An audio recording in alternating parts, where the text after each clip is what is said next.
Daun merupakan organ vegetatif tumbuhan yang berfungsi sebagai tempat berlangsungnya proses fotosintesis. Dalam proses fotosintesis, air dan karbon dioksida diubah menjadi glukosa dan oksigen. Nah, pada proses fotosintesis terjadi pada sel-sel yang berklorofil. Adanya klorofil dalam sel-sel mesofil menyebabkan daun pada umumnya berwarna hijau. Daun pada umumnya berbentuk pipih dan lebar. Bentuk daun yang demikianlah lebih efisien dan lebih menangkap cahaya yang diperlukan untuk fotosintesis. Sebagai organ vegetatif, daun lebih mudah dijumpai dibanding dengan organ reproduksi bunga, buah, dan biji. Oleh karena itu, daun seringkali digunakan untuk mengenali jenis tumbuhan. Agar memudahkan kita dalam mengidentifikasi jenis tumbuhan, maka kita perlu mengetahui bagian-bagian daun, bentuk daun, dan warna daun. Nah, fungsi daun secara umum sebagai untuk menopang keberlangsungan hidup tanaman. Adapun fungsi daun yang lainnya adalah sebagai alat pernapasan tumbuhan, alat bantu reproduksi vegetatif, membantu pembentukan tanaman, membantu proses perpindahan makanan, tempat terjadinya gutasi dan proses fotosintesis. Selanjutnya struktur daun. Yang pertama, ubi daun atau kata daun disebut dengan vagina. Biasanya hanya terdapat pada tumbuhan berkeping-keping daun. Yang kedua yaitu tangkai daun atau petiolus, memiliki fungsi sebagai pendukung tangkai daun dan mendapatkan daun sedemikian rupa sehingga mendapatkan cahaya matahari secara sempurna. Yang ketiga yaitu ada helai daun yang disebut dengan lamina, merupakan tempat terjadinya proses fotosintesis, respirasi, dan lain-lain. Yang keempat, tulang daun. Tulang daun merupakan salah satu bagian dari daun yang memiliki peran sebagai penompang agar daun menjadi kuat. Di samping sebagai penguat, tulang daun merupakan organ yang berfungsi sebagai pengangkut zat-zat yang dibutuhkan oleh tanaman untuk proses pertumbuhan dan perkembangan. Macam-macam daun. Yang pertama yaitu daun menirip, memiliki struktur tulang berbentuk menirip seperti susunan tulang ikan. Contohnya adalah daun mangga, daun jambu, daun nangka, daun rambutan, dan kacang-kacangan. Yang kedua yaitu daun menjari. Daun ini menjari memiliki tulang berbentuk seperti susunan jari-jari tangan. Contohnya daun pepaya, singkong, dan lain-lain. Selanjutnya ada daun melengkung. Daun ini memiliki struktur tulang berbentuk garis-garis lengkung. Contohnya daun enceng gondok, daun sirih, dan lain-lain. Yang keempat yaitu daun sejajar. Daun ini memiliki tulang yang berbentuk seperti garis-garis lurus yang sejajar. Contohnya pada daun tebu, jagung, padi, dan semua jenis rerumputan. Susunan anatomi daun atau jaringan pada daun. Jaringan pada daun dapat dibedakan ke dalam jaringan epidermis, mesofil, dan tulang daun. Yang pertama ada epidermis. Jaringan epidermis daun terdapat pada lapisan terluar dari daun. Terdiri dari lapisan sel yang tersusun rapat. Jaringan epidermis daun dapat terdiri dari satu lapis sel atau uniserian atau beberapa lapis sel atau multiserian. Epidermis daun berhubungan langsung dengan udara sehingga untuk mengurangi proses penguapan air atau transpirasi, maka pada lapisan epidermis terdapat lapisan kutikula. Pada beberapa tumbuhan, epidermis ini dapat ditutupi oleh lapisan lilin. Pada lapisan epidermis tersebut dapat dilihat adanya stoma. Pada epidermis daun juga dapat dijumpai trichoma. Stoma ada yang berbentuk ginjal, ada yang berbentuk halter. Stoma dibatasi oleh sel penutup. Tipe stoma bermacam-macam yang dapat dikenali dengan posisi sel penutup terhadap sel tetangga, beberapa jumlah sel tetangganya, dan apakah sel tetangga tersebut sama besar atau berbeda ukurannya. Trichoma pada daun juga beraneka ragam bentuknya. Ada yang bercabang-cabang dan ada yang tidak bercabang. Ada yang berkelenjar dan ada yang tidak berkelenjar. Yang kedua yaitu mesofil. Mesofil merupakan jaringan pada daun selain epidermis dan tulang daun. Dinamakan mesofil kelenjar dan ada yang tidak berkelenjar. Yang kedua yaitu mesofil. Mesofil merupakan jaringan pada daun selain epidermis dan tulang daun. Dinamakan mesofil karena terletak di bagian tengah antara epidermis atas dan epidermis bawah pada tumbuhan tertentu, misalnya pada daun jagung. Mesofil terdiri dari jaringan parenkima berklorofil yang sama bentuknya atau klorenkima. Pada tumbuhan lain, misalnya pada Ficus sp, rosa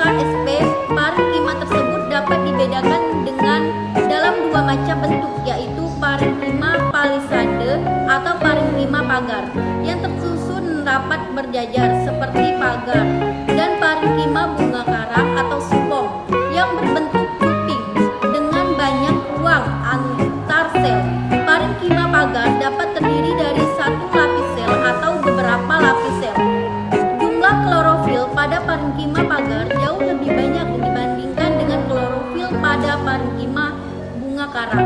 Fotosintesis terutama terjadi pada jaringan ini. Parenkima bunga karang banyak mengandung ruang antar sel yang berisi udara termasuk CO2 yang dapat digunakan untuk fotosintesis. Yang ketiga yaitu tulang daun. Tulang daun terdiri dari jaringan xilem atau flum. Xilem terletak di bagian atas, sedangkan flum terletak di bagian bawah. Xilem menyangkut garam terlarut dan air yang akan digunakan untuk fotosintesis. Sedangkan flum berfungsi menyangkut hasil proses fotosintesis. Pada tulang dan daun dijumpai adanya seludang pembuluh atau bundle seed. Pada daun tumbuhan C4 atau misalnya jagung, tulang daunnya dikelilingi oleh seludang pembuluh yang mengandung klorofil. Sedangkan pada tumbuhan C3, seludang pembuluhnya tidak mengandung klorofil. Pada lapisan epidermis atas daun jagung terdapat sel buliform yang berukuran besar, berperan dalam mengurangi penguapan air melalui mekanisme penggulungan daun. Warna daun. Warna daun terutama ditentukan oleh pigmen atau zat warna yang terdapat pada sel-sel dalam daun.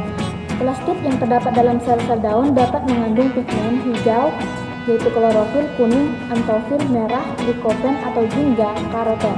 Warna daun bergantung pada pigmen yang dominan, yaitu ada daun umumnya berwarna hijau karena jumlah klorofil jauh lebih banyak dari pigmen lainnya.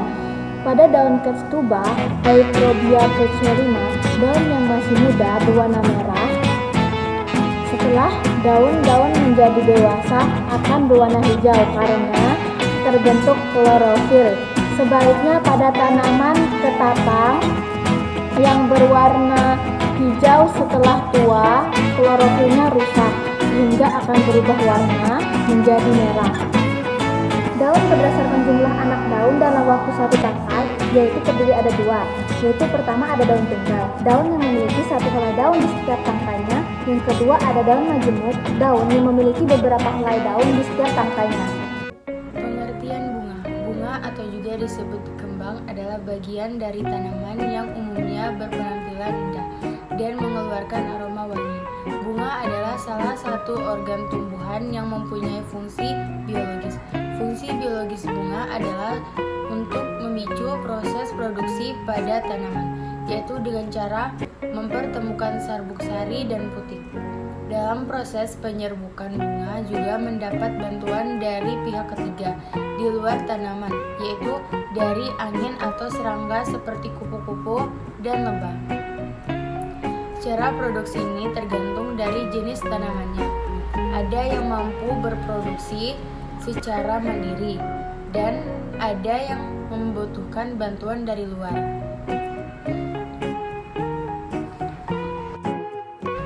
Jenis bunga terbagi menjadi dua, tunggal dan majemuk. Bunga majemuk disebut sebagai influencer.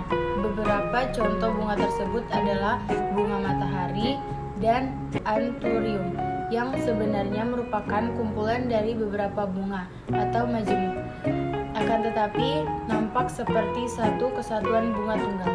Fungsi bunga. Fungsi bunga yang paling utama adalah untuk membantu pertumbuhan dalam melakukan reproduksi. Fungsi bunga ada juga untuk menarik penyerbukan pada tumbuhan sehingga membantu pembuahan dalam pertumbuhan untuk menciptakan bibit. Nah, fungsi bunga ini ada 4. Yang paling utama adalah bunga sebagai alat untuk perkembangbiakan genetatif. Yang kedua, bunga ini untuk menarik perhatian burung, serangga maupun lebah agar hinggap dan melakukan penyerbukan. Yang ketiga, bunga sebagai wabah atau tempat menyatukan gamet jantan dan gamet betina. Dan yang terakhir, fungsi bunga ini adalah untuk menghasilkan biji. Bagian-bagian bunga secara umum, bunga tanaman terdiri dari bagian-bagian sebagai berikut. Yang pertama yaitu kelopak bunga. Bagian ini juga disebut dengan caup. Kelopak bunga merupakan bagian terluar bunga dan sekaligus menjadi bagian yang paling terlihat. Fungsi kelopak bunga adalah untuk melindungi bunga saat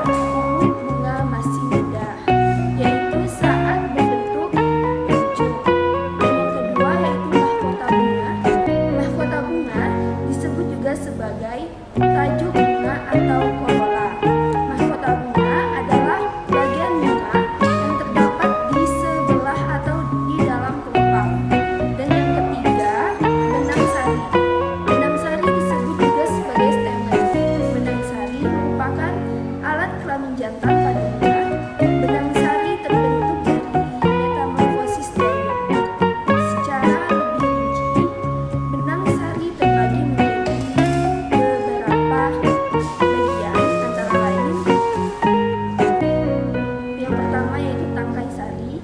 Tangkai sari disebut juga dengan bentuk-bentuk yang seperti benang dengan penampang yang melintang dan biasanya berbentuk bulat.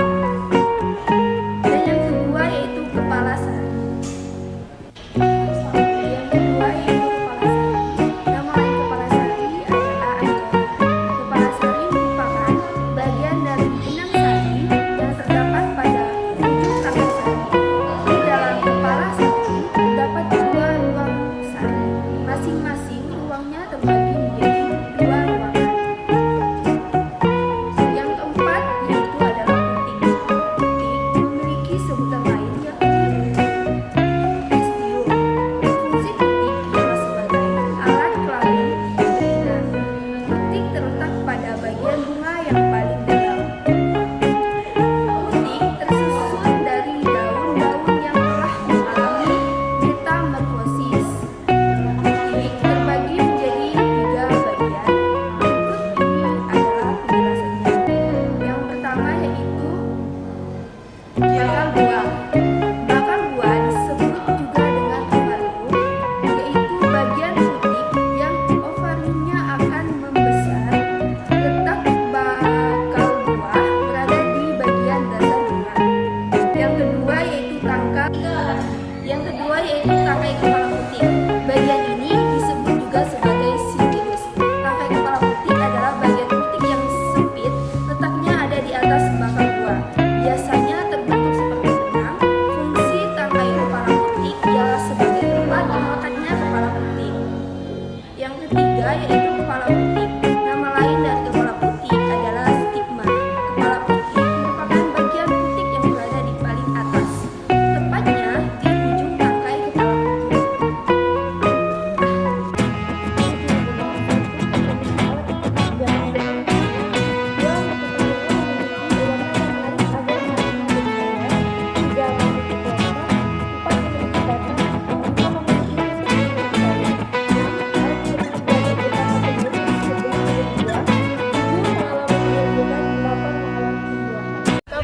Demikianlah pemaparan materi dari kelompok kami, kelompok 5 dengan judul Daun dan Bunga demi memenuhi Mata kuliah konsep dasar IPA. Cukup sekian dan terima kasih.